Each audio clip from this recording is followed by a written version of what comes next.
Got another Survivor Series in the books. Hope you guys had a wonderful Thanksgiving. I'm the AntMan. He's Michael. How was your Thanksgiving, bud? It was good, man. I ate, and then I ate, and then I ate. And then ate some more on top of that. No. Okay. And then I slept. Oh, then you slept. Okay, got it. Did you eat after you slept, though? Yes. Okay, got it. Yeah. Yep. So it returned after that. Yeah, you know, I did the turkey on the smoker, did a turkey in a fryer, a oilless fryer, by the way. If you get a chance to do that, they're really good. You don't have to worry about stuff catching on fire as bad. And but then I went ahead and threw it, since I had the smoker going. You know, Texas, no smoker is small. So you got to get that thing up and rolling, and it takes quite a bit to do one turkey. I thought, I'll go ahead and throw in the brisket as well. I had a brisket, so I threw that one in. And it was a nice change, because after I was starting to get sick of the turkey, I was like, oh yeah, I got that brisket that I smoked as well. Put that in some chili. Man, this might just turn into a food podcast. So that'd be okay? I'm here for it. Put it in chili, dude. If you get it, I diced it up, and then it's just so good. In fact, I think I'm gonna have some of that here in a little bit. SummerSlam recap, man. SummerSlam is always a fun. Now, I've said this before. It wasn't always my favorite pay-per-view back in the day. PLE now, I really think, just personally for me, War Games added so much to it, because I never really got into what was going on with the original Survivor Series plan, what the configurations and why they were configured that way. Maybe they've just done a better job of doing those configurations and those teams. And then you add in War Games, and it makes it even more fun. I loved this one overall, but man, there were some things that a lot of people were talking about afterwards.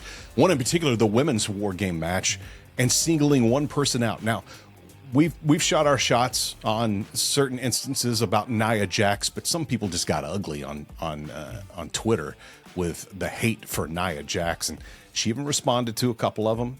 Bully Ray responded to a couple of them. Hers were much nicer than his, but he did have, Bully did have a great point on Busted Open. Now, the particular part that a lot of people were giving her crap was like the ineffective chair shots that she was given, but he agreed. I won't get into everything he said, because I can't do it like Bully does, and he explains it from a personal point of view as well, and has been there and done that.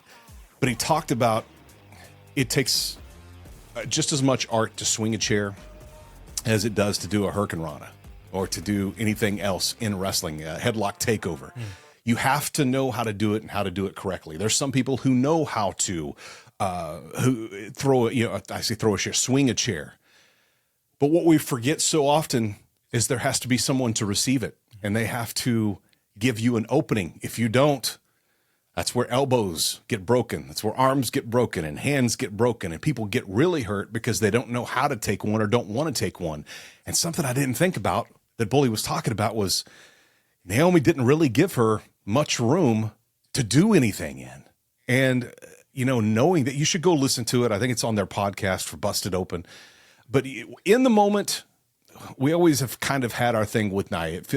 Just from a fan's point of view, and you got to be able to take some criticism.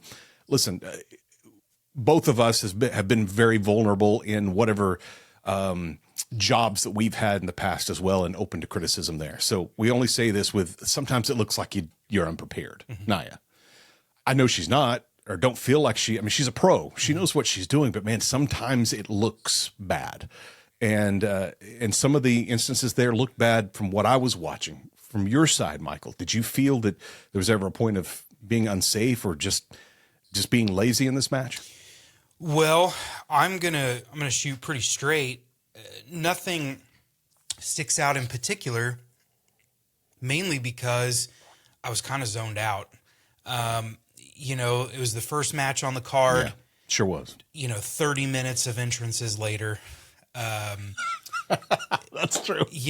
I'm like, the countdown is what you were looking for, yeah, right? and the match got going, and I was watching it with somebody, and they asked a very simple question as someone who doesn't watch wrestling all the time. They said, why are they doing this? Mm-hmm. To which my response was, I don't know.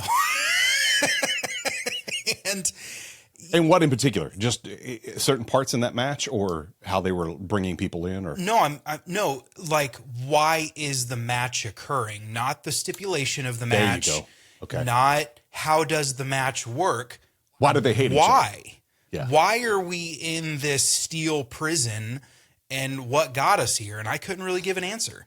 And, you know, to me, the pacing felt slow of what I did watch, and it didn't have the story to fill in the gaps. And we talked about that. We did last week. And, you know, call it a self-fulfilling prophecy or whatever. But I think there was great wrestling that happened in the match. I think there was some cool spots and different things like that. But without a story to tie it together, I just wasn't as engaged with it. And it's not just a women's wrestling thing. I feel like people always want to go, you just don't like women's wrestling. Here's how you like it. I don't know why. It's the lights. I don't know. But, you know, everybody wants to criticize, like, you just don't like women's wrestling. No, there's been lots of women's wrestling that has been very, very good. In fact, the women's wrestling nowadays is good more often than not. But Agreed. With this in particular, we had to have a War Games match for the women. They gave us the match, and it was what it was. So as it pertains to Nia Jax, yeah, a little sloppy here, a little sloppy there.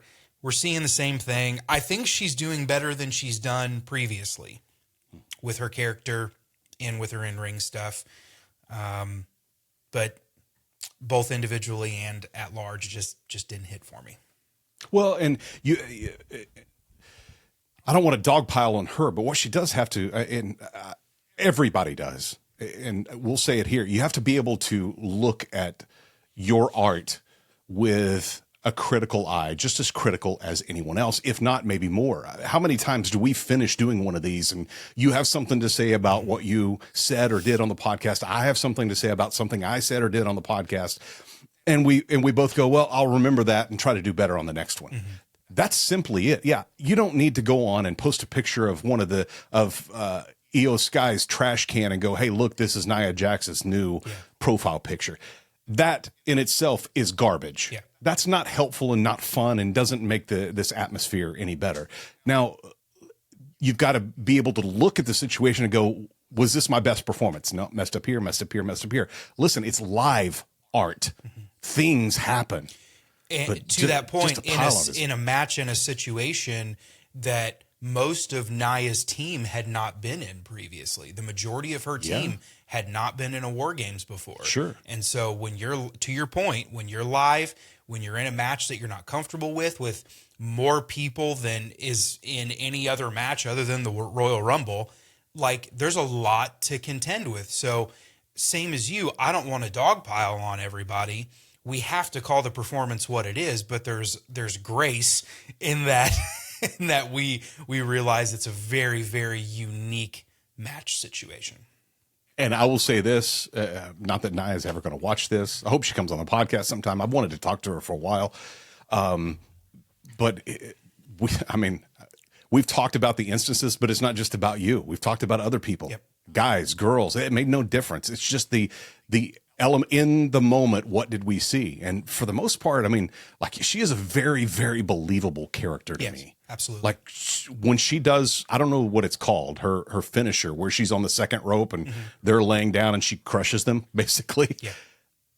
Like I feel, and there's sometimes I'll watch people fall off something. I'll go, oh, I feel that. Yeah. I do that when Nia does. That's a believable character, and leaning into that more and accentuating that versus the areas that may not be so great is where I'm looking for that to improve and lean. And it's just like you said, the story. Now, you can do a great story quickly, and that happened in our next match, which is LA Knight. He lost the U.S. title to Shinsuke Nakamura. Shinsuke coming back with a brand new, very sinister look. I wish this was the look that he came to WWE from Japan with. He's not a funny or fun character. Yeah. He's a menacing character that he is going to shred you apart. Mm-hmm. That's what it looked like. That's what it felt like. The match was relatively quick. And for that to happen with a star such as LA Knight, I wonder where Knight goes from here. I think that, I think this might be Shinsuke's opportunity to kind of soar with this title, maybe more than previous opportunities. But I wonder what happens to LA Knight. Is this his opportunity to take a little time off and come back and challenge for one of those world or undisputed titles? I don't know. I'm going to come with a pretty controversial take here. Hot take. Hot take. I'm curious to see what happens. I'm not in the business. I don't know any of these people. But the moment his entrance music hit and his face hit the camera for the first time, I went, he's losing tonight. You could tell. He was telegraphing the bleep out of it. Interesting. From what I've heard, people call that boo-boo face. He has boo-boo face when he walked out. And to be honest, the match felt different to me from his side. Yeah. I think there was some politics happening that he was trying to, I think pure speculation. Pure speculation. Okay. Speculatory. I know no one. I know no one. But Shinsuke, the title going to Shinsuke was the right move.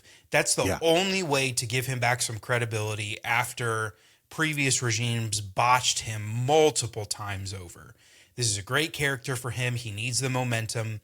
This was the right call. I understand that maybe it was a little quicker than maybe what LA potentially thought, or this, that, whatever. I don't know if it also could have been an acting mishap. Maybe he was trying to act concerned, but it came off indignant. I don't know.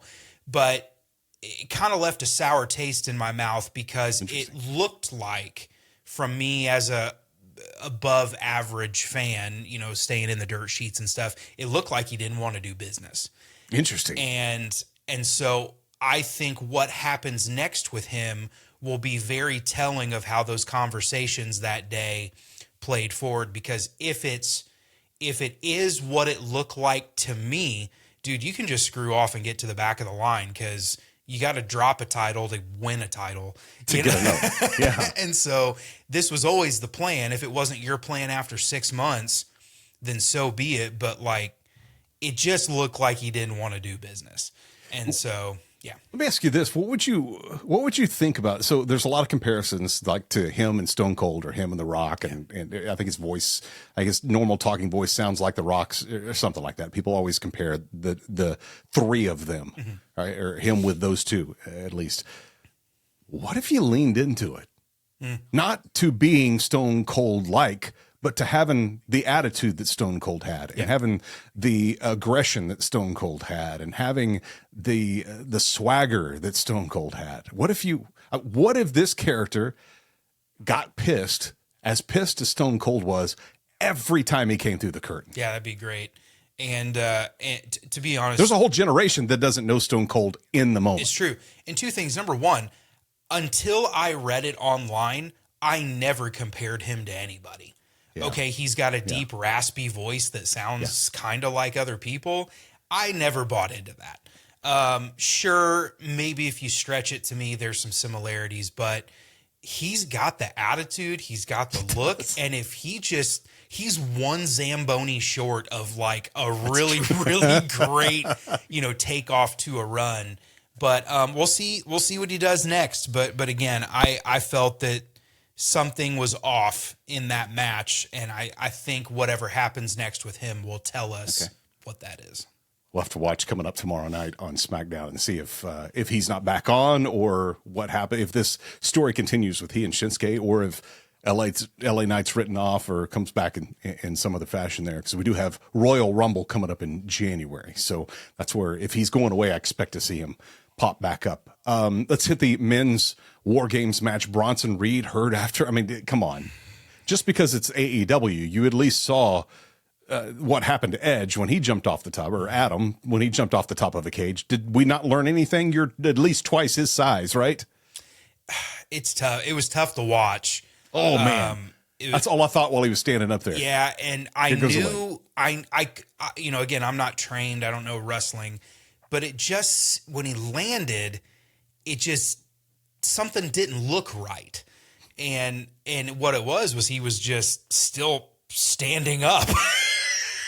And you do a 10, 15 foot jump and land on your ankles, like, ugh.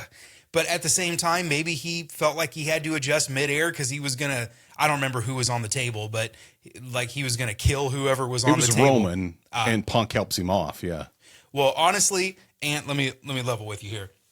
If I have borderline the face of the company laying on a table 15 feet down there, and I know there's a whole gorilla position of executives watching this, I would rather bust both my ankles, be out of work for 3 months, than injure Roman Reigns. I maybe would have taken it down to the top rope and put all my belly on it. You're talking about if you injure that guy, you're disrupting one of the top storylines in all of wrestling 100%. history. We rewrite WrestleMania again. Yeah. Because you did something So like all that to say, I don't even think he messed something up. Maybe he was just being careful to a fault. Could. Yeah. And sometimes being careful ends up getting you hurt too, which looks, if that was the case, that's what happened. Let's go. We'll fast forward all the way to the end and see the guys all standing up. All the guys who won. Of course, it's the Bloodline plus CM Punk all standing there with their ones in the air, except for Punk's sleepy time hands folded there. And it just lingers, and it stays there. It lingers. And they talk, and they're still there. And we're hugging, and we're... Whose music's about? Oh no, it's the recap video. Yeah. Huh? Interesting. I think that was a little troll on us fans. Maybe. It used to be they would time pay-per-views right up to 10 o'clock Eastern or Central or whatever it is. Exactly. So and you knew. So if it's quarter till, you're like, we got time. We got somebody. Yeah. But now they just run till they run. And so you're kind of sitting there like, is it going to happen? But I thought we were going to see old DJ coming out to do something, but we didn't.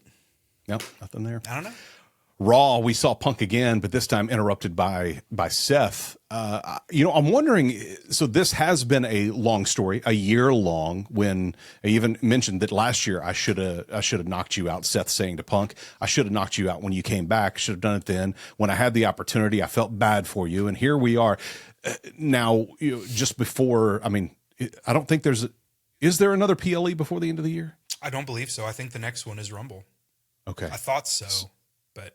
That's the end of January. For some reason, I thought there was something at the beginning. Maybe not. But they're promoting Saturday night's main event. I wonder if that's not taking the place of one. That's it probably is, but it's on network, quote unquote, network NBC. TV.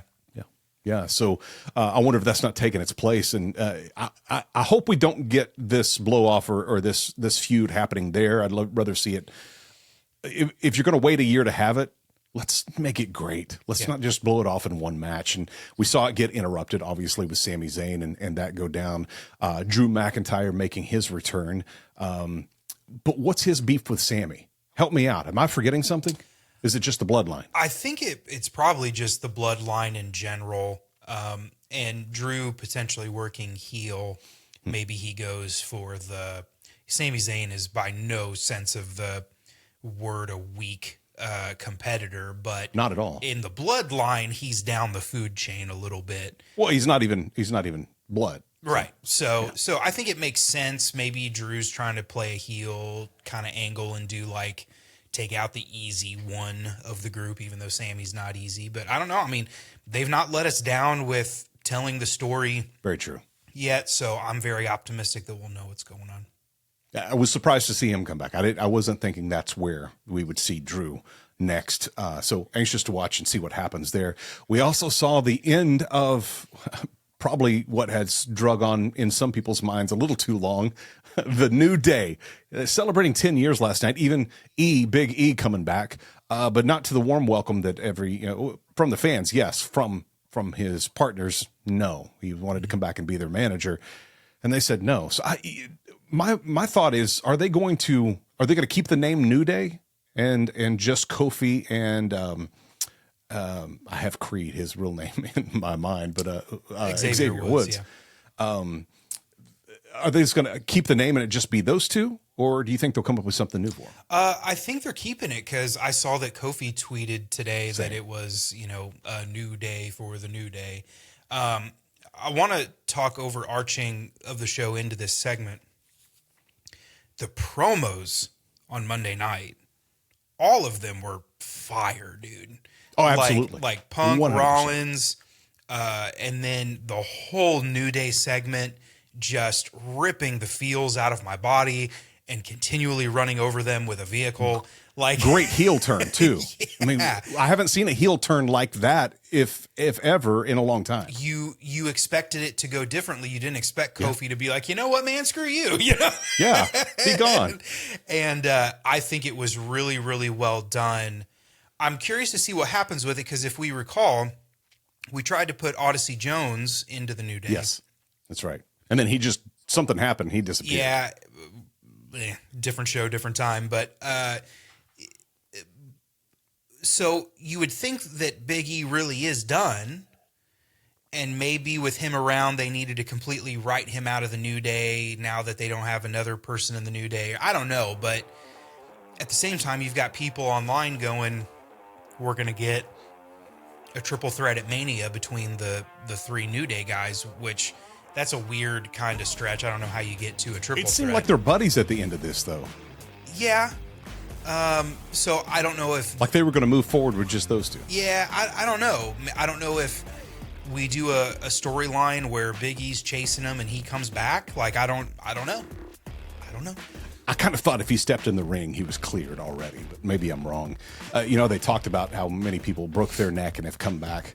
There was one that I guess that they forgot about. Hurricane Helms. Yeah. And I broke my neck and I came back. Hashtag, what's up with that? What's up with that? There were several people that chimed in too. I noticed that Tommaso Ciampa tweeted today that like, I broke my neck. I came back. So no, it was a great segment. Absolutely just phenomenally well done. I think it's going to be it's painful to watch, but it's fun to watch. So I'm excited to see how they do it. Great, you nailed it. Great promos all throughout Raw. Looking forward to. I think we're about 3 weeks away. No, a little less than a month from it having a brand new mark on that show when it moves to Netflix, and we'll have some NFL football to weed out some of the streaming issues one more time. So we had a fight. Now we have a couple of NFL games coming up on Christmas Day, and then we'll have January 6th, a brand new Raw on Netflix. We've got a few more Raws before then, so be anxious to talk about those in the coming weeks and leading up to the Christmas break as well. I think that's going to do it for this week. Looking forward to SmackDown coming up tonight, mainly for the LA Knight Shinsuke Nakamura. I'd be anxious to see what happens there and if we see LA Knight on SmackDown. And I don't know why. And kind of the same attitude you saw from LA Knight, I was thinking of just attitude in general towards Shinsuke and the whole situation. So it'll be interesting to see which way that goes. If he did have boo-boo face and we don't see him for a while or ever again, that would be a shame for sure. Or if it's a new angle and a new attitude for LA Knight. So watch SmackDown coming up tomorrow night and Raw next week, and we'll be back on here with a Wrestle Chat to talk about it all. Michael, good to see you, bud. Good to see you, man. Thanks for having me.